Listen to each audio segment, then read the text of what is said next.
Hello everybody, my name is Kerry and I am a celebrity, romantic and a maverick, and they often like to have great big arguments between themselves, which is fun. And yeah, I'm a singer, I'm a musician, a performer. I've run an agency, an academy. I've worked for 16 years in the performing arts industry as a director, producer, and so many things. And now actually throughout this process of working with you, Denise, on bootcamp and various other and the SMA, it's kind of all very happily accumulated in me now being a show business coach. So in the pandemic, I set up an academy for children. And so I've had service-based businesses, in real life businesses like the agency and singing and being on stage. And then at the beginning of the pandemic, I got my chance to put everything into my online business. And now I coach other teachers and performing artists in a whole wide range. I've just really stepped into my superpower now. So it's interesting how to do this now at this point, to see how the celebrity and the ruler, the celebrity and the maverick. In fact, I've really quietened my maverick, and it would be nice to maybe bring out, no, maybe I haven't quietened the maverick, but I've stopped reinventing the wheel, as you say. That's been a big thing. And I've embraced the celebrity as well, and even the romantic, because today I took myself off for a nap for an hour during the middle of the day, which I never used to do that, and now I do it. It's like actually part of the business plan. So yeah, that's me. And I'm in Whitstable in the UK, in Kent, very beautiful seaside town. It's stunning. So that's me. Nice to be here with you all. Now, when you first did the quiz, and so we're going to start with Kerry this time and go around. When you first did the quiz, were you, how did that land for you? Because even the names of some of the archetypes are just like, oh, am I allowed to do that? Is that really me? Or was it an immediate aha? Or did you have to kind of, after SMA, kind of come along to it? So I want to hear just about your ahas about being a celebrity. Yeah, the celebrity one was no great surprise to me. And I was like, oh, finally, like I get to own it and just say, yeah, I like Janet said, I like really beautiful things. And it's important for me to have beautiful things, and I actually am a celebrity. Like I work in the performing arts industry, I work in show business, I'm on stage, like that's my job. And there was always like the societal shames and putting people in boxes and things like that. And I thought, and it was the first time I actually came across that, when it validated my experience on planet Earth as a performer, as somebody who lives in the limelight, to say, actually, people need this. This is your job. So that was really nice for me. And so that bit came as no surprise. And then the maverick bit was great. I was like, oh, that unlocked so much for me. Like it was, I'm such a rebel, I've been such a rebel my entire life, and that's never been that actually isn't great. I think in some areas it can hold you back. So the negative aspects of the maverick, and then the romantic, again, like when I heard that, I think continues to be probably the most challenging aspect. And but it's also fed into my new business model, in that I actually don't like to I've realized that my romantic is coming out to play. Like I'm not a ruler, like I'm a good leader, but when the intricacies of running the agency and the academy and actually managing other people, like I hate it. I just don't have the capacity for it at all. Like I'm definitely up for the other stuff. So yeah, that's it really. But it has been different, and I think my three changed. I definitely had celebrity and maverick, or celebrity and romantic, but I think the maverick was quite close to another one. I can't remember, but that changed as I went along. So, but yeah. I want you to go back a little bit into your childhood and think of a particular story. And Rebecca, I'm sure you have other ones too, so please share again about this. But every archetype has been told from a young age that they're wrong in some way. the accumulators were saving their money in their piggy banks from an early age. The alchemists were told they're dreamers at an early age. And we were kind of told that who we are isn't valuable, or that we should change it. So I would love to hear a story about where, or even something, like Rebecca said about, I was called stuck up. Were you called a princess? Were you called a diva? Do you remember something where you kind of went, oh wow, maybe I shouldn't, be the center of attention, or maybe I shouldn't have desires, and maybe you're a bit shamed for it. So just connect back to that little baby celebrity that you were. And yeah, I remember there's a couple of things from childhood. I remember kind of trying to make my room really beautiful. That was a big thing for me. And we moved around a lot. So I think that there was like a natural nesting there as well. But, I always had a real thing for like interior design. And I really resonated about the glittery lunchbox, because that was totally my vibe. Like, I wanted really nice things in my room. And it was really important for me that I always had nice things there. But the first kind of like celebrity sort of entrepreneurial thing, really, I remember having a first aid kit, like a red first aid kit that I turned into a briefcase. So I'd like painted over the things, and it was like, early 90s, or just walking around with this little briefcase and trying to sort of like be a businesswoman at that age, at like 9 years old or something. And I remember wanting to start a circus, and I talk about this a little bit now, because I started a circus, and we went around all the shops in our local village and asked them to donate us like squirty cream and paper plates. And then we tried to set up this circus and get people to like buy us tickets. And I had my little briefcase and was like, yeah, buy tickets. And nobody bought any tickets, and the circus never happened. But still, I tried my hardest. But yeah, I suppose just like, it was always there, that kind of element. And then also doing shows, making my friends watch me do shows on the park bench, like turning that into a stage and really insisting they watched, and being very upset if they didn't, which is terribly diva-like of me, but it goes with the territory, as I'm finding out. Now, Kerry, I want to hear about you, because you were in the performing world. And so has that come up for you of going, okay, yeah, I'm a celebrity, but that's celebrity, or even in the business world too?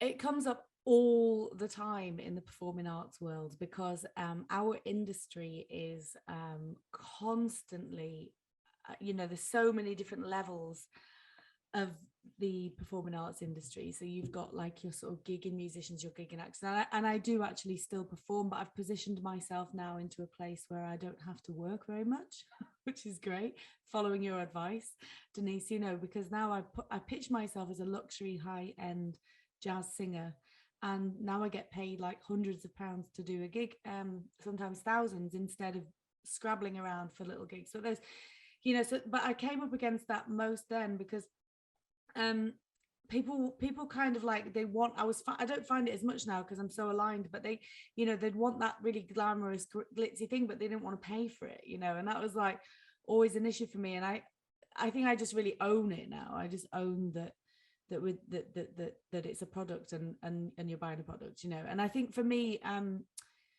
especially when it comes to public performance, so I've got my original music, but I haven't been pushing that as much. And I think it's more difficult when you're starting out, or you're not a big celebrity, but you are a celebrity SMA, you're a celebrity archetype. Because for me, it's like with my original music, I just play sort of smaller gigs on my guitar or the small band, but it's still 100% all about the glamour, the glitz. It's all the stuff that goes in around the side of it. And especially as a celebrity, how that shows up as me, my diva archetype, is I do get stressed out before gigs, and I do know that I need to have a hotel with really good pillows. And even if I finish a gig at 10:30, I want to be in my hotel room with room service, watching a film, and the accusations of being a diva for that. But actually, like, that's what you need to do a good job. And like a comfortable ride and an easy, I'm done with the ball ache, the hustling. And I think you know, when you're not a celebrity, you're not like a big famous like singer, you know, you're not Lady Gaga. It'd be like, well, who are you to demand those things, you know? And I don't care now, because I like a combination of a few things. I'm just like, that's what I have to do. And I tell you what, every single time I go, yeah, I'll do that gig for like £350, you know, it's a Monday, so it's fine. And I drive like 300 miles, and I get my dog looked after, and I, you know, scrimp on a hotel. I pay for that. Like, that will fuck up my week, excuse my language. That will ruin my entire week. You know, I won't be able to focus on anything else. I'll be so annoyed with myself that I so I think, you know, it's interesting, that internal dialogue, even at that level. So, and then with the business, so I run an agency. I run a luxury neo vintage jazz and swing boutique, and we book you know, really high-end luxury jazz and swing bands for weddings and for corporate events. And I've really managed to elevate us now into a new level of the industry, which is amazing. So we're playing some really high-profile gigs now. But the level of service, what's interesting with that is the level of service that I provide for the clients whilst being a celebrity, you know. And I think that I'm at a point, like I said before, where I'm actually uninspired by the day-to-day work of that business. Like, for me, I've built that business now. That business is branded, it's established. I actually need to get a manager in to run that business. Like, I'm not interested. Like, I'm interested in the money, and I'm interested in the gigs, you know, and I'm interested in getting the artists that I support as clients gigs, you know. So but that's like me really owning my celebrity and my romantic, is that it's like, that's the easy bit. So it's quite interesting that it sort of like comes up there, and as you just know yourself, it's fine. But it's interesting to apply that celebrity mode towards managing the business in that respect, and actually how I deal with celebrity archetypes, you know, people who are like me who come and book gigs, you know. And it's really interesting. How many of you already offered this premium VIP service? You know, as you said, white glove, bespoke, tailored. These are the words that you guys have used, which is perfect celebrity words, by the way. But one of your other archetypes was controlling the price, was controlling the boundaries, was controlling maybe even the business model.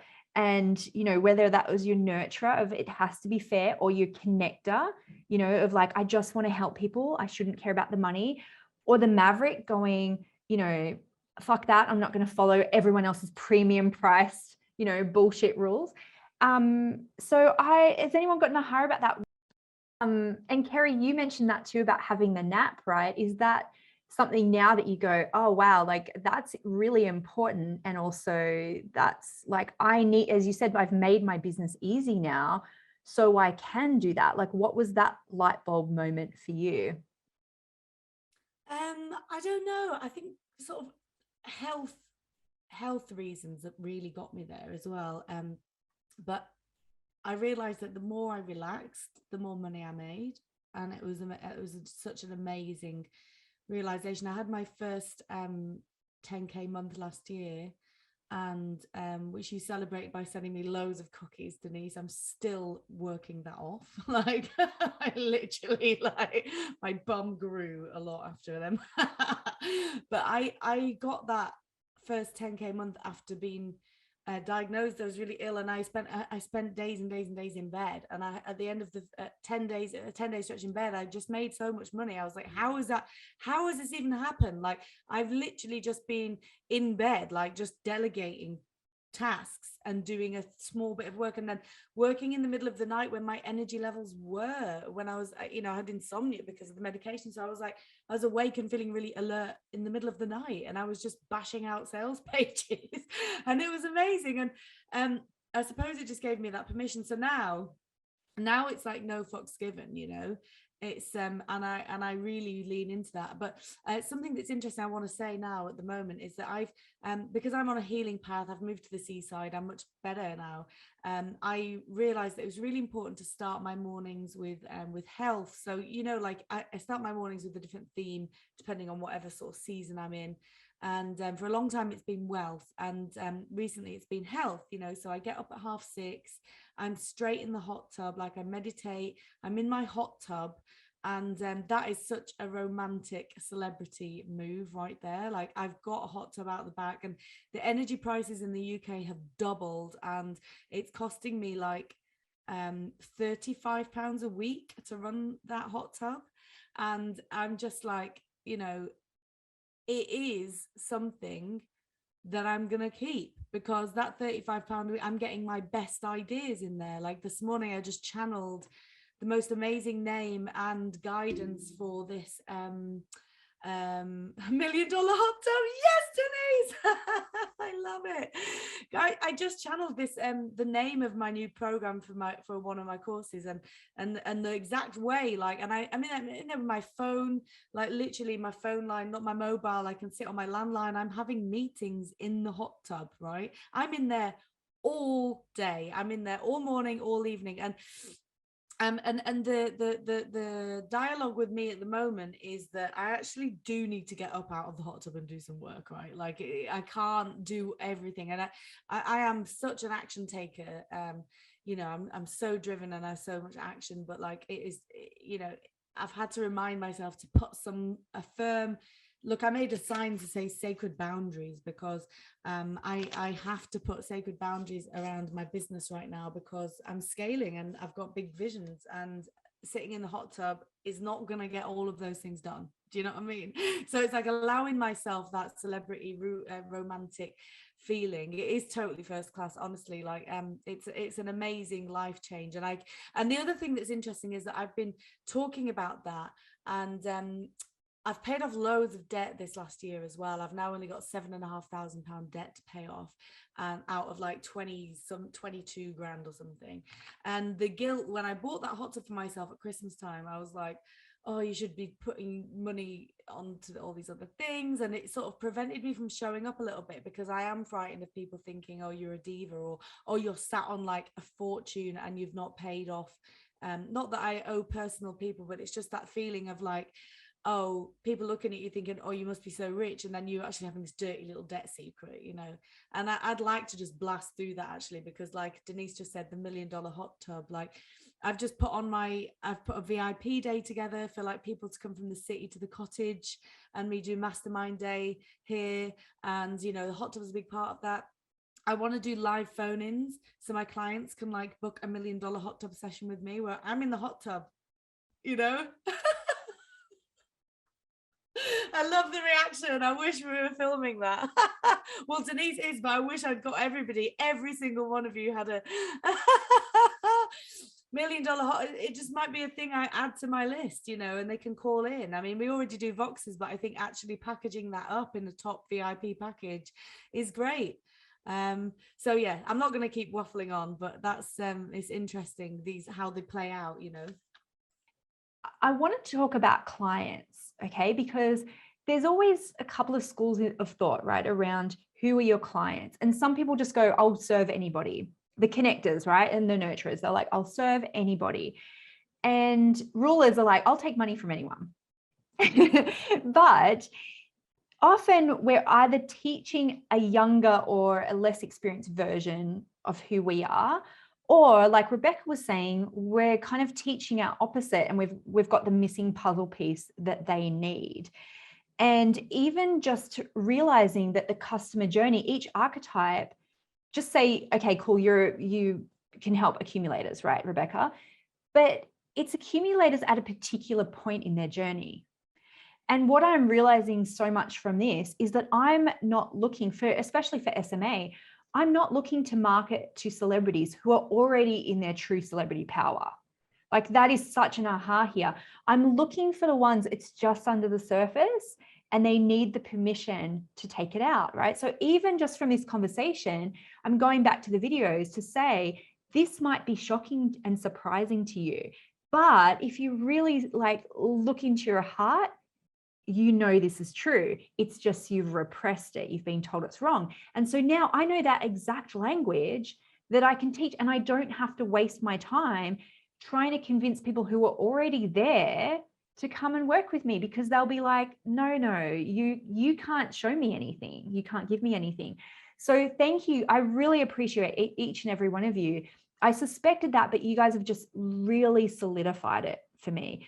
So I want to hear if you've had similar ahas, or if you've changed who your ideal client is, and how did you change that? Did you change your language, or did you change, did you let go of some clients? Was there pain around having to not then serve everybody? Well, yeah, I mean, I literally we had a massive win at Christmas time because the amount of requests that we were having, and the shift happened quite quickly because before, obviously, our industry was completely wiped out for nearly 2 years, and then when our industry started to return, I just was so apathetic. I was so tired of people trying to push our prices down. Oh, like we're running this party and we want a saxophonist to come to the garden party. And I'd say, well, all of our saxophonists start at 375. And they'd just say, what? It's way too much. We can't do that. And I got actually quite angry. I just thought, right, fuck it. I'm just turning off all of my emails to the company. Like, I properly just pulled the plug on the company for about 3 months. Especially while I was moving here and stuff. I just thought, do you know what? I just don't need to be disrespected anymore. Because I know we're not a budget agency. You're coming to me because you want my special touch on your special day, and these are musicians that I've curated personally for your event. So I was like, fuck this shit. Like, I pulled the plug, and then I just set up a few automated things. And then at Christmas time, God, I made about £2,000 in a week, and I was just from laying in bed, and my phone was pinging, and I found this platform where I could set up automated quotes. So if someone would put a quote in, they would get an automated quote, and then they had an option to book and pay immediately. So it would sync up with my calendar. Are you available? Blah, blah, blah. All done. 2 in the space of 1 week at Christmas time. And one of them was for a saxophonist. And I doubled my fees of 375 or 325 or something. So the fee for a saxophonist at that point was £748. And the Great British Army booked and paid in full, like there and then. They just paid on the spot. And that was a luxury black tie dinner event for 100 guests for the Great British Army in Edinburgh, in this amazing venue. And they paid for all the fuel, and they paid for everything, and it was just really easy. It was such an easy transaction. And it was like, because they'd seen my prices and they'd seen up my positioning and they'd seen my stuff. Now there's 100 of, they could have literally just spent 3 hours on the phone calling up all these people, but they got through to me, and I replied to them within 5 minutes. I just got his number and I WhatsApped him, which is another thing that I've learned about celebrities, is that we can't be bothered with paperwork. I don't care about the details. Like, I want a sax player and I want it now and I'm willing to pay for it. Do you know what I mean? So I was like, that was such a nice thing, because I got his number and I sent him a voice message. And I said, thank you for booking the saxophonist. When you're around, give me a call. Here's my WhatsApp. It was just, I was like, oh, hallelujah, there is a God. And so I've kind of still stepped back from the agency, because I want it to be easy until I get a manager in. Like, I can't be bothered, so I'm just there, like, waiting for these automatic bookings. Do you know what I mean? So it is interesting. I think that people who are celebrities, and maybe I'm leaving money on the table. Like, if I was really serious about growing that business to a 6-figure business again, I would be going into the SMA. I would be going in and looking at all of the archetypes and working out packages for all of them. Do you know what I mean? And I would do a basic, because I did one in lockdown. We did a package, a winter wedding package that I think was started at £350. It was the cheapest thing we've ever done. And it was just a really simple package. No one booked it because the government were just goofballs over here when it came to the events industry. So, we didn't get a chance to get that off the ground. But, it's nice to think about other archetypes, isn't it? And think about those mavericks and those accumulators who are going to be like, ooh, let's save £10,